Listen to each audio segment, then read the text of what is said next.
په دې کې د آقا انعامدار محمد رسول الله صلی الله علیه وسلم یو صحابي دی او پسترګو باندې معذور دی ړوند دی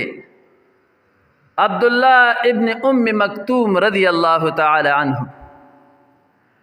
اگر روان دی او دا اوازونه کوي رسول الله مبارک تاسو کوم ځای کې چې زه درشم او تاسو سره کینم او تاسو نه زده کړه وکم ځکه چې نظر یې نه لګېدو څه ورته ښکارېدل نه نو په دې نیت را روان دی چې د رسول الله مبارک نه زده کړه وکړي خو ورته دا پته نه وه چې مشرکان ناست دي د رسول الله مبارک سره کافران ناست دي د رسول الله مبارک سره آواز کوي رسول الله مبارک کوم ځای رسول الله مبارک چې دی ولیدو نو تندې مبارک یې لږ داسې تریو کو او لږ داسې خفه شو او مخ یې واړو چې دا خو مشرکان دي دا خو کافران دي دوی ته ما دعوت ورکو او دوی ما سره شرط لګولو چې دوی به نه راځي داسې وشو مشرکین مکه وی چې مونږ ته ته نه وی رسول الله مبارک چې دا خلک به نه راځي اوم هغه وشو د څه نه چېرېدو مغه وشو مونږ تا سره دا شرط هم لګولیو چې دوی به نه راځي دا زمونږ د ناستې خلک نه دي مونږ د مکې سرداران یو دا غریبانان دي دوی به نه راځي همغه وشو رسول الله مبارک دغه مخ مبارک واړو تندې مبارک یې لږ تریو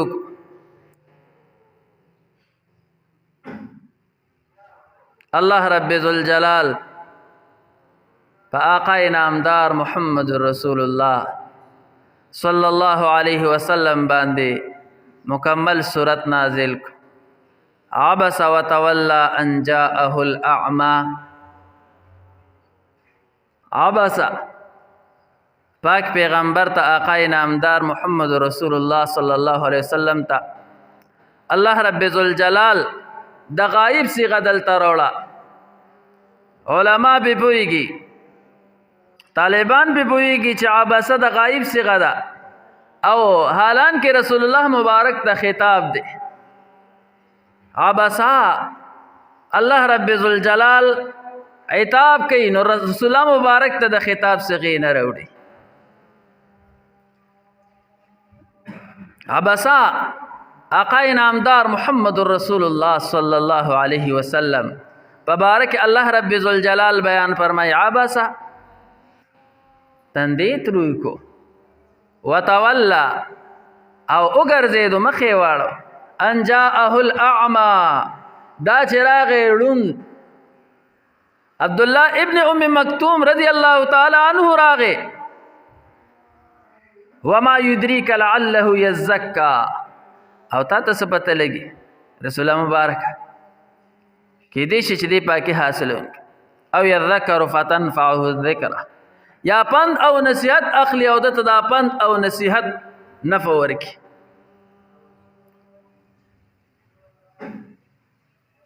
ړون صحابي راغه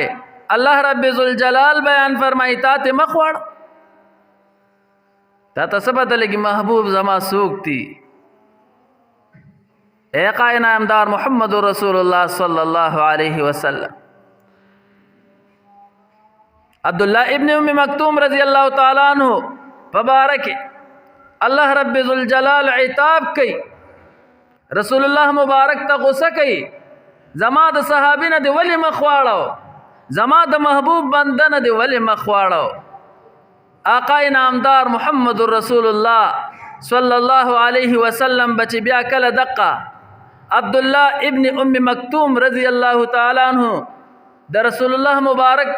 مجلس ته تشریف براوړو رسول الله مبارک به ورته ډیر زیات خوشاله شو او आवाज به ورته وکاو هغه आवाज به ورته کوم आवाज کو مرحبا بمن عاتبني ربي چې خوش آمدید دی وی هر کلی دی وی هغه چا د پاره د چا د وجه چې الله رب ذوالجلال زما رب ما ته غوسه کړی ده. آقا نامدار محمد رسول الله صلی الله علیه وسلم بیان فرمای د چا د وجه چې خپل رب راته غوسه شوی دی زما رب ما ته غوسه شوی دی هغه ته د خوش آمدید وي نو زما استا په نظر کې هو هغه انسان مرتبه والا دی هغه انسان اوچت مقام والا دی چې چا سره جایداد دی چا سره مال زیات دی خدا الله په نسبت باندې هغه انسان بلند دی چا چې د هغه د دین مرسته کړې ده او د هغه د دین مرسته اکثر غریبانو خلک کړې ده. کلم چې دنیا ته پیغمبر تشریف راوړی دی نو ملګرتیا غریبانو کړې ده.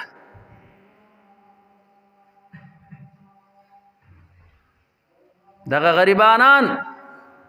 الله رب ذوالجلال ته ډېر زیات محبوب دي. نن منګه په خپل غریبۍ باندې ستومانه یو. نن کو زه غریب یم نو د الله نه مې دا شکایت دی چې یا الله زه تا ولې غریب پیدا کړی یم. نن الله مال نه دی راکړی نو دا شکوه او شکایت دی د الله نه زما چې زه یا الله تا ولې غریب پیدا کړی یم. خو ما ته خپل منصب نه دی معلوم ما ته خپل مرتبه نه ده معلومه چې الله رب ذوالجلال زه غریب پیدا کړی یم مال نه دی راکړی دا زما ده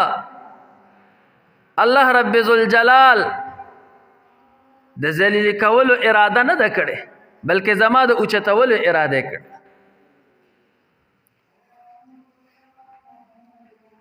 حضرت عمر رضی الله تعالی عنہ ناست او د رعایا فیصله به کوله. امیر المؤمنین عمر بن الخطاب رضی الله تعالی عنہ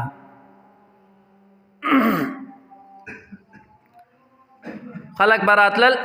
کم ځای کې بناستو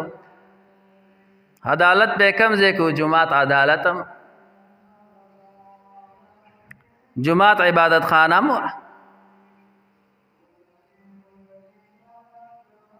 نو امیر المؤمنین عمر بن الخطاب رضی الله تعالی عنہ ناسته او د خلکو فیصله کوي اسمبلی حالم دقه جمعات په څوک راځي د عمر رضی الله تعالی عنہ خواله ورځي په نمبر او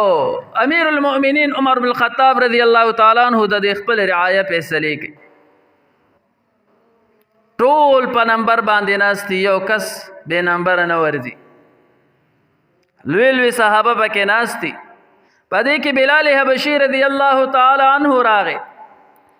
کله چې بلال حبشي رضی الله تعالی عنہ مجلس ته راغی نو امیر المؤمنین عمر بن الخطاب رضی الله تعالی عنہ بلال حبشي رضی الله تعالی عنہ ته وی راشه او ډایرک ورځي په نمبر کې مکینه او د هغه فیصله د ټولو نه مخکې کوي.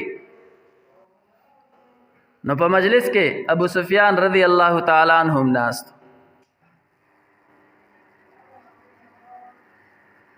چې لوی سردار پاتې شوی دی او مالدار صحابي دی هغه هم ناست دی هغه خبره وکړه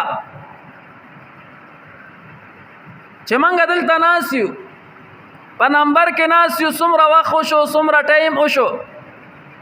او بلال حبشي رضی الله تعالی عنہ اوس راغی او زمونږ نه مخکې ورغی دا خو زمونږ سره زیاتې دی من سره انصاف اونشو من سره عدل اونشو. امیر المؤمنین عمر بن الخطاب رضی الله تعالی عنہ ته پته ولګېدله چې ابو سفیان رضی الله تعالی عنہ اعتراض وکړو او دا وی چې بلال رضی الله تعالی عنہ ولی مخکې کو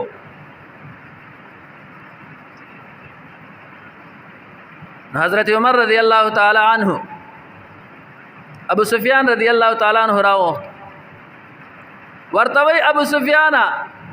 ته په ما باندې دا اعتراض کې چې ما بلال حبشي رضی الله تعالی عنہ مخکې کو بلال حبشي رضی الله تعالی عنہ به سلمستانه مخکې وکړه او ته مې رستو کړې ویاو صحابو کې نفاق نو منافق توب بکې نو صفا خبره به کولو یا ما دا اعتراض کړي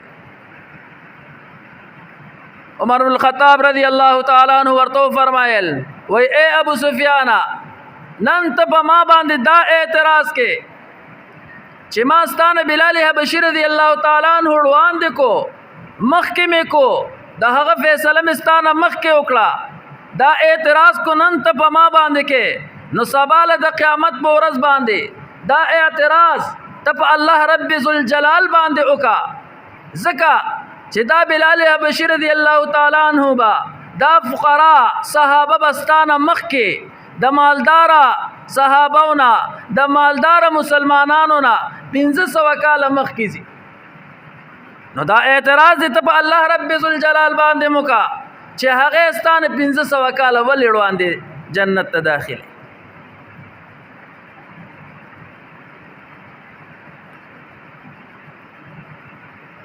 ومانن بلال حبشي رضی الله تعالی عنہ راوړاندې کو او فیصله می ورلا وکړه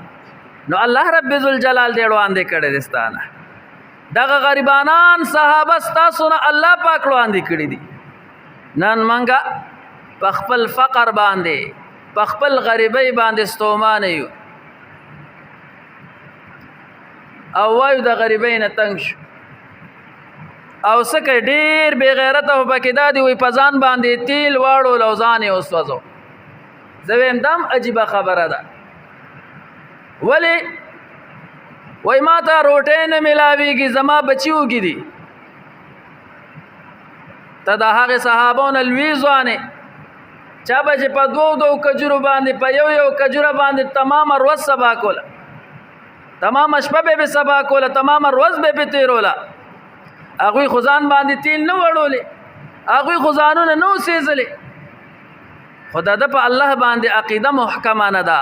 په الله باندې عقیده مضبوطه نه ده ځکه په دغه فقر باندې په دغه غریبۍ باندې د استومانه دي نو زمون ستا په نظر کې غریب کمزور دي منګم غریب ته کم ګورو او مالدار ته خ ګورو کو زه غریب ام یما کو زه کمزور یم خو ما ته مالدار خخ کاری ما کله خادي راشي خوشحالي را باندې راشي نو زما په نظر کې مالدار انسان وي او زه دعوت مالدار لور کومه غریبانان را ته بیا یاد نوي خو یاد اوساتئ آقای نامدار محمد رسول الله صلی الله علیه وسلم بیان فرمایي بئس الطعام طعام الولیمه بد طعام او بد خوراک د ولیمې دی يدعى إليها الأغنياء ويترك الفقراء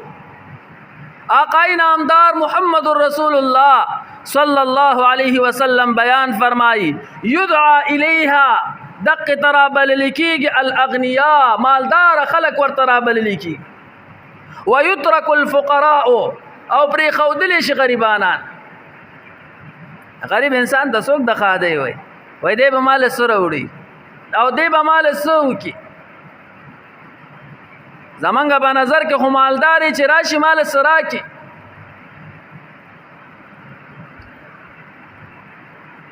الله رب ذوالجلال چې چاته عزت ورکړي دي هغه مونږ به عزت کو او کم چې به عزت دي هغه له مونږ عزت ورک ولې د دنیا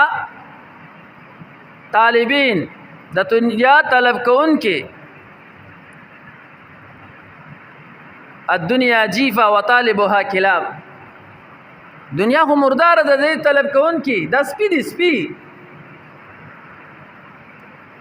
نو موږ نه غریبانان هیر وي موږ پکې مالدار ګورو مالدار انسان ته موږ دعوت ورکو نبي از دې ته ګورم چې دل الله رب ذوالجلال کما مرتبه ورکړي دا نبي از دې ته ګورم چې دا الله پنځ باندې څومره اوچت سړی دی او نزه بیا دې ته ګورم چې الله پاک ول علم ورکړي دی الله پاک ول پوهه ورکړي دا زمنګ په معاشره کې صرف او صرف بیا صرف پیسې چلیږي